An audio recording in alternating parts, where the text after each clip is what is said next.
Martire della purezza a soli 16 anni, Antonia Mesina è la prima giovane dell'Azione Cattolica Femminile Italiana ad essere elevata all'onore degli altari.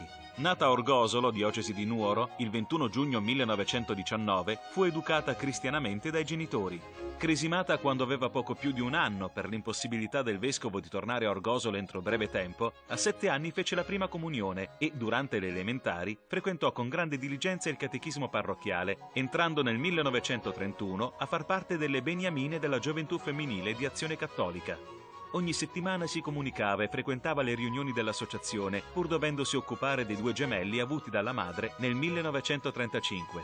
In quel periodo, essendo in atto la cosiddetta crociata della purezza, si parlava molto di Maria Goretti, martire di questa virtù, e Antonia più volte dichiarò alla mamma: «Meglio la morte che il peccato. Anch'io avrei preferito morire ed essere fatta a pezzi che offendere Dio». Il 17 maggio di quel 1935, dopo aver assistito alla messa e fatto la comunione, Antonia, insieme ad un'amica, si recò in campagna a raccogliere legna. Lì fu raggiunta da un certo Giovanni Ignazio Caggiu, il quale, colpito dall'aspetto di Antonia, che fisicamente ben sviluppata dimostrava più dei suoi 16 anni, le si avvicinò cercando di violentarla. Alle grida della ragazza che gli resisteva con tutte le forze, il Caggiu la colpì con un sasso, ma la giovane riuscì a sfuggirgli ed egli, raggiuntala, la finì colpendola ripetutamente alla testa. I carabinieri, avvertiti dall'amica che era fuggita terrorizzata, trovarono Antonia già cadavere con il capo orribilmente sfracellato. I funerali riuscirono un trionfo. I genitori perdonarono l'assassino, ma la Corte di Assise di Sassari lo condannò a morte per fucilazione, eseguita il 5 agosto, dopo che il giovane ebbe ricevuto tutti i sacramenti.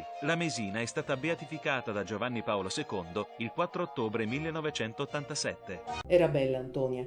Quando saliva tra i lecci del monte Ovadozzai con l'amica Annetta, poco fuori Orgosolo, sentiva la forza e la fierezza dei suoi 16 anni. Una rosa pronta a sbocciare. Non aveva nemici né paure Antonia. Le regole non scritte del codice barbaricino proteggevano donne e bambini.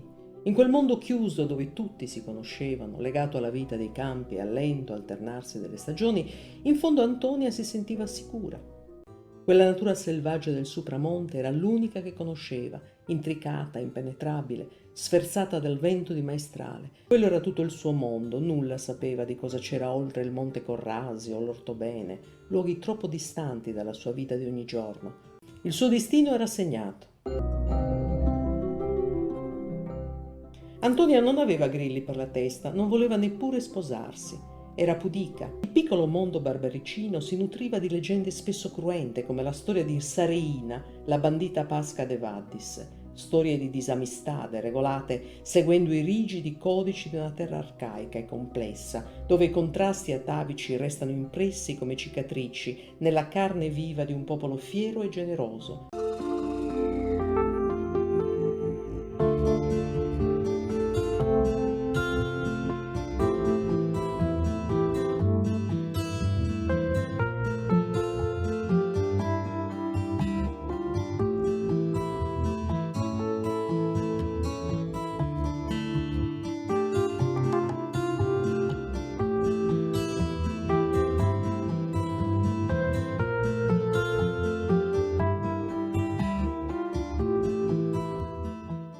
Antonia si affacciava alla vita senza timore, forte dei sani principi imparati alla sezione femminile dell'Azione Cattolica. Agostino Mesina e Grazia Rubano ebbero diversi figli, una famiglia numerosa da gestire con il piccolo stipendio da forestale del padre di Antonia.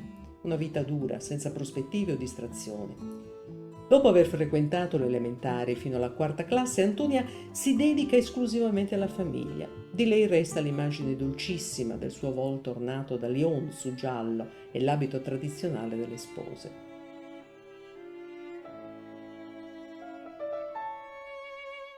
Fu il fotografo Ugo Pellis, amico del padre Agostino, ad insistere perché posasse per quella foto, che ci tramanda l'espressione innocente, ignara, del destino cruento che l'attende a pochi passi da casa, un giorno di maggio, precisamente il 17, stranamente rigido, nonostante fosse primavera inoltrata.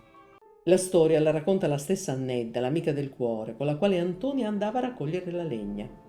Veniva in casa ogni mattina a prendere il latte, mamma vendeva il latte, perché in casa sua avevano una coppia, la mamma una coppia di gemellini di 3 mesi, e il latte correva. E veniva ogni mattina, e questa mattina è venuta il 17 maggio del 1935 e lei si diceva Antonia, datemi almeno a Nedda. La legna, abbiamo urgenza della legna perché abbiamo messo l'impasto del pane, poi si faceva dalla mattina, poi si cuoceva la sera. Vieni a legna, vieni a legna. E esce mia madre, vado a legna, meschina Antonia Mesina appare piangendo, stava piangendo che occorre la legna. Siamo partiti da qui mi ha dato un po' di mamma, un po' di rame, di pane, di ricotta. All'uscita al paese ce l'abbiamo mangiata assieme. Nel frattempo abbiamo trovato 2 donne che andavano a Mammugiada e lei, siamo andate assieme a queste 2 donne, arriviamo all'Uvile, però prima di arrivare all'Uvile ci incontrano 2 giovani, un grande e uno più piccolo, però non ci hanno nemmeno salutate. Noi invece proseguiamo e arriviamo all'Uvile, lei mi ha detto, vicino all'Uvile non è bello fare la legna, andiamo un po' su. Io sono andata. E arriviamo, io subito me ne sono uscita, ho saltato questo muro e me ne sono uscita fuori. E lei invece è rimasta dentro questa terra, questa tanca, faceva la legna, ne aveva fatto un pochettino. E sento, dopo 10 minuti e nemmeno, che siamo arrivati sul posto, Anni, mi giro e vedo, butta babbo, chiama babbo. E vedevo questo giovane, quel giovane che ho visto prima, il grande. E dopo si è scesa un pochettino, mi sono alzata a questo muro, invece ho sentito un urlo. Mio zio era macellaio, era l'ultimo voce delle pecore e delle capre. Una storia raccontata centinaia di volte, le urla di dolore le rimbombano ancora nella mente. Quando Ignazio Caggio, il figlio di zio Drangalao, aggredì Antonia, Annedda, testimone della barbarie, fuggì in cerca di aiuto, ma tutto si svolse in un attimo. Antonia si ribella ma non ha scampo, il suo destino è segnato. Quel giovane, nato da una famiglia poverissima, ignorato da tutti per il carattere introverso, ha un solo obiettivo: violentare Antonia con rabbia e una brutale follia. Ma Antonia non cede, scappa, urla, ma Ignazio si vendica di quel rifiuto caparbio, inviolabile, e la colpisce 75 volte con una pietra, devastando per sempre il suo bel viso e rubandole la vita. I compaesani, avvertiti da Nedda, corrono nel bosco, ma trovano solo il corpo martoriato della giovane orgolese, nascosto tra i cespugli dalla vile mano del suo assassino.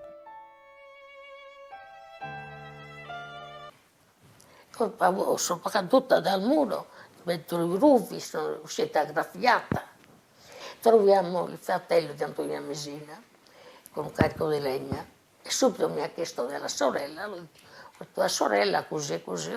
Stiamo correndo, poverino anche lui, con un carico pesante, non si è fermato nulla in nessun posto a riposarsi. Tu vai a casa tua, a mamma tua non dirgli nulla, guarda se Antonia è rientrata, perché eravamo partiti da una strada diversa di quella del ritorno. E era detto, vieni in casa mia a darmi la notizia. Sei tornato o no? Ho detto, non è tornata, a mamma non gli ho detto nulla. Subito mi prende in caserma a dare la relazione. E ha detto, mi ha visto il maresciallo, ha detto che giovane è, con me e come gli faceva, non li saltava, gli metteva le mani sulle spalle per farla cadere, ma in presenza mia non è riuscita a cadere, sembrava più forte lì, come saltava. E l'ha detto il maresciallo, che giovane è, un po' zoppo, è un po' curvo. Aveva proprio un distinto, anche i colori della giacca, il berretto a divilluto, i pantaloni lunghi, la giacca più scura del pantalone. Quando sono tornata a casa ho trovato mamma che era fuori con le vicine e mi ha visto gonfia dal pianto e Dico, perché? Cosa è stato? E poi, sono stato così così. Antonia Messina, c'era un giovane che... Però, zitta, zitta, mi ha abbracciato, mamma, zitta, non dire nulla. E come non dico nulla? Se sono andata anche in caserma. E subito torno a casa, siccome abbiamo una zia di Antonia Messina in comune, zia subito a partire, si è uscita a cercare gente, andare a cercarla. Ma se ne ha trovato un po', due uomini. Sono partiti questi due giovani, uno era di Chiulu, Andrea Porri e Antonio Pira. Avevano il porto d'arma e i cavalli e partono in cavallo. Quando erano nell'entrata del paese, si sono chiesti tra i carabinieri dove andavano e siamo andati siamo per la stessa corsa.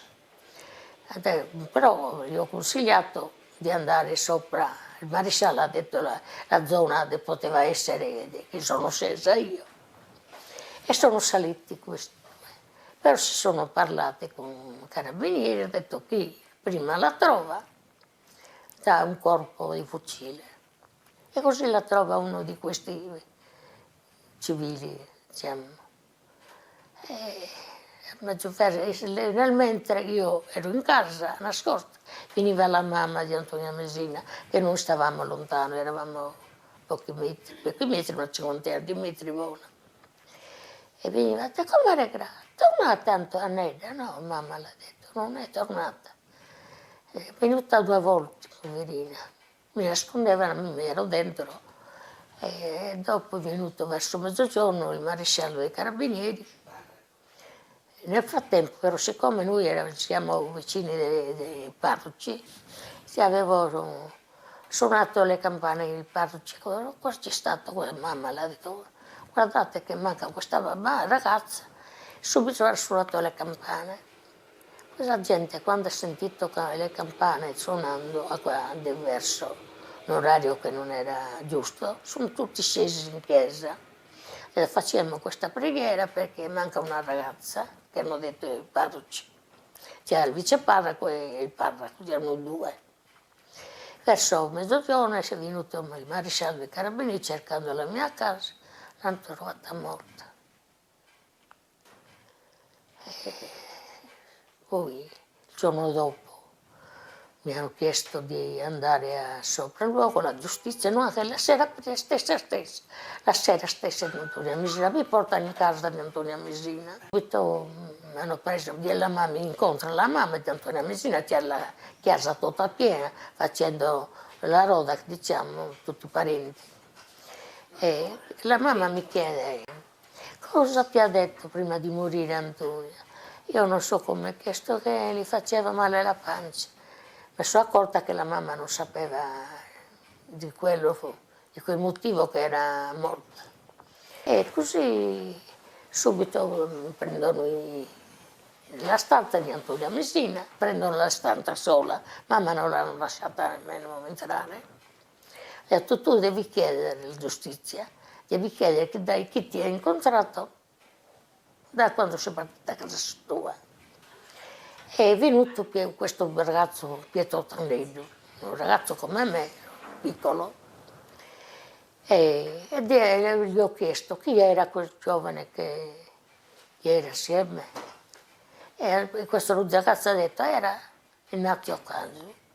E subito andava, uno zio di Antonia Messina, con la giustizia è andata a questa casa. In questa casa non ha trovato, hanno trovato il padre, la madre, e uno più piccolo fratello di questo lì. E questo non c'era. Però lo zio di Antonia Messina ha sentito ci stava nascondendo qualcosa.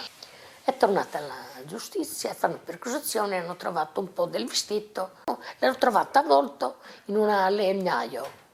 E prendono il primo fratello di Antonia Messina, di questo qui, lo portano in caserma. C'eravamo anche io, e dottor Scalamida, il medico legale. Ho detto, ma dove, cosa hai fatto? No, sono partito. Babbo mi ha detto, A lui l'ha detto a Ignazio andare a preparare la legna. E quando siamo arrivati al posto che dovevamo arrivare, non c'era nessuno, non c'era mio fratello. Fatto dopo tanti lui e prende la coda del bue, come scendeva il sangue, se lo metteva al sangue, al vestito il sangue. Che l'ha detto lui, ma perché ti stai facendo così?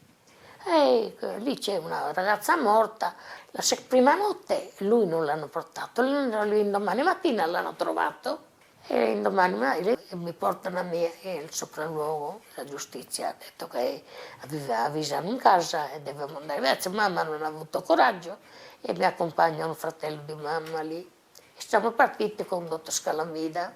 Quando siamo arrivati al posto del martirio, c'era tanta gente di Orgosolo, c'era di giustizia, c'erano i cavalli della giustizia. Però mi ha fermato prima mio zio. Poi è tornato il dottore e ha detto, Antonio, ha detto a mio zio, tieni la bambina che non veda la morte. È rimasta 2 giorni. E lui momentaneamente qui in Argosolo, al maresciallo, non l'ha detto la verità. Quando in caserma hanno preso a Nuoro la giustizia, la mamma, il padre e una sorella. E le dicevano, come il giudice diceva, perché non parli? Ha detto, sì, l'ho uccisa perché stava tirando la legna dal muro. È rimasto lì, poi è venuta a piacere quella legge di Mussolini. Il 27 aprile è stato il battimento, però a me mi hanno portato tante volte a Nuoro, lo stesso. Il sbattimento è stato fatto il 27 aprile, me lo ricordo come sia oggi. E dove li hanno fucilati? Al Prato Cialdo, insomma, c'era l'artiglieria, questi battimenti, sì, c'era la gabbia, non sembrava la propria persona, non avevo pietà. Sembrava forse che era quello, cioè aveva una cappellatura riccioli neri. Mi è venuto costretto, hanno detto guarda se questo qui, però si è subito messo dritto e l'ha detto l'avvocato Centunimon. Ha detto no, non metti tu latenti perché non lo presentava ad essere dopo, era dopo. E ha detto adesso non sembra nemmeno lui, io ho detto. No, è la stessa persona che c'era con Pietro Tonello, ha detto è lui. E veramente ai tempi magari che siamo della Barbagia non c'era mai stata una cosa così. Dopo la testimonianza di Annedda, non ci vorrà molto ai carabinieri per stanare la belva che fece scempio della giovane Antonia. Ignazio viene arrestato e condannato a morte.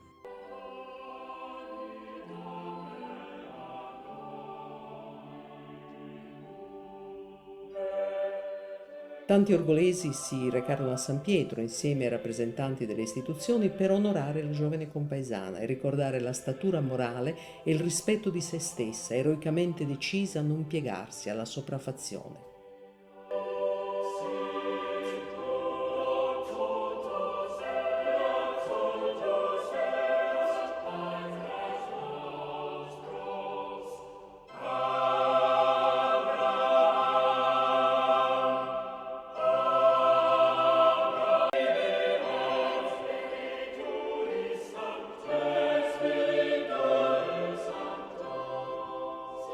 Giuliano Orgosolo ricorda la figura di Antonia e la venera per l'esempio positivo della sua tragica vicenda umana, solida e granitica come i monti del Gennargentu, teatro di un delitto efferato dove a soccombere fu il male e la follia.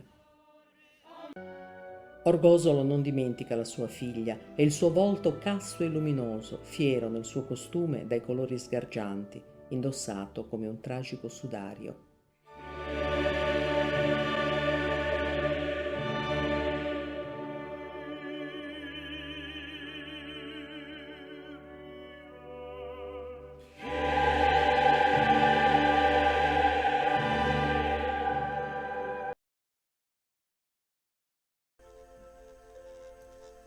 Parole di Giovanni Paolo II, 1987. E rallegratevi con me anche voi della diocesi di Nuoro, voi cittadini di Orgosolo e dell'intera Sardegna, per la giovane Antonia Mesina, che oggi proclamiamo beata. Il suo martirio è anzitutto il punto di arrivo di una dedizione umile e gioiosa alla vita della sua numerosa famiglia. È stato il suo sì costante al servizio nascosto in casa che l'ha preparata ad un sì totale. Il fascio di legna raccolto per fare il pane nel forno di casa quel giorno di maggio del 1935 rimane sui monti, accanto al suo corpo straziato da decine e decine di colpi di pietra. Quel giorno si accende un altro fuoco e si prepara un altro pane per una famiglia molto più grande. Il Caggiu afferrò Antonia e la trascinò per 9 metri, tirandola per i capelli, fino ad alcuni cespugli dove tentò di strapparle i vestiti e di violentarla. La resistenza di Antonia impedì la violenza sessuale, ma scatenò ulteriormente la furia dell'assassino, che con altri violenti colpi di pietra sul capo la uccise. In quel punto venne ritrovata una seconda pozza di sangue. Caggiu nascose il cadavere tra i cespugli e si allontanò, solo dopo averle schiacciato la testa con una grossa pietra. Quando venne ritrovato il cadavere, era in condizioni orrende. Antonia Mesina venne ingiuriata con 74 ferite. Il viso sfigurato era irriconoscibile. L'autopsia non rivelò tracce di violenza carnale consumata e Antonia Mesina venne uccisa, come da implicita confessione dell'assassino poi giustiziato, per non aver potuto dare sfogo alla sua libidine.